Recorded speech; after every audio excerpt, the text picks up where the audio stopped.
회의를 20% 줄이는 4가지 회의 분류법. 회의의 종류를 미리 파악하여 만반의 준비를 갖춘다.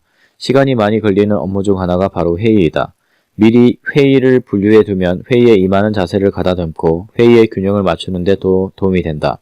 회의는 크게 문제 해결을 위한 회의, 지식을 공유하거나 아이디어를 창출하기 위한 회의, 팀의 협력과 조율을 위한 회의, 최신 정보를 공유하기 위한 회의로 분류할 수 있다.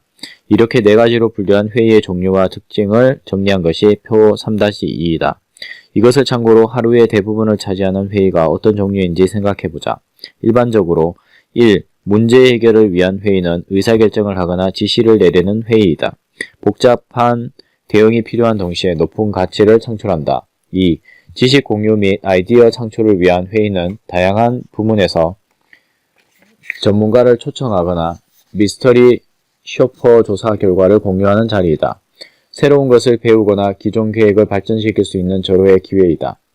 3. 팀의 협력과 조율을 위한 회의는 매우 성가시고 복잡하지만 업무상 가치는 크지 않다.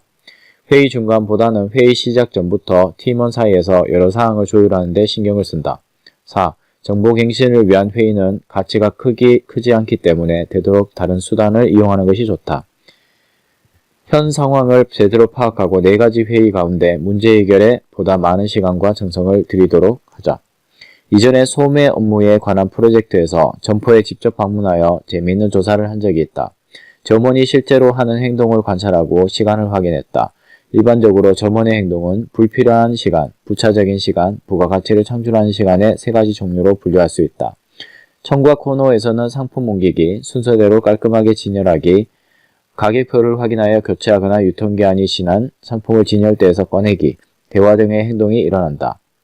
불필요한 시간은 점원끼리 대화를 나누는 시간, 부차적인 시간은 청과 코너로 운반용 카트를 밀고 가는 시간, 부가가치를 창출하는 시간은 상품을 예쁘게 진열하는 시간이다. 조사의 목적은 이런 점원 한 명 한 명의 행동에서 가능한 한 불필요한 시간을 배제하고 부차적인 시간을 합리화하고 부가가치를 높이는 것이다. 일반적인 분석으로는 20에서 30% 정도 향상할 수 있다고 한다. 통상적인 프로젝트 회의에 대해서도 이와 같은 분석을 해야 하지 않을까. 일반적으로 15분 정도의 짧은 회의부터 2시간 넘게 걸리는 긴 회의까지 모두가 하루에 많은 시간을 회의에 쏟아붓고 있으니 안타까울 뿐이다. 나는 직접 개최한 많은 문제 해결 회의가 해결책을 논의한다는 본래의 목적에서 멀어져 결과적으로 상사에게 최신 정보를 보고하는 자리가 되어버리는 광경을 종종 목격했다.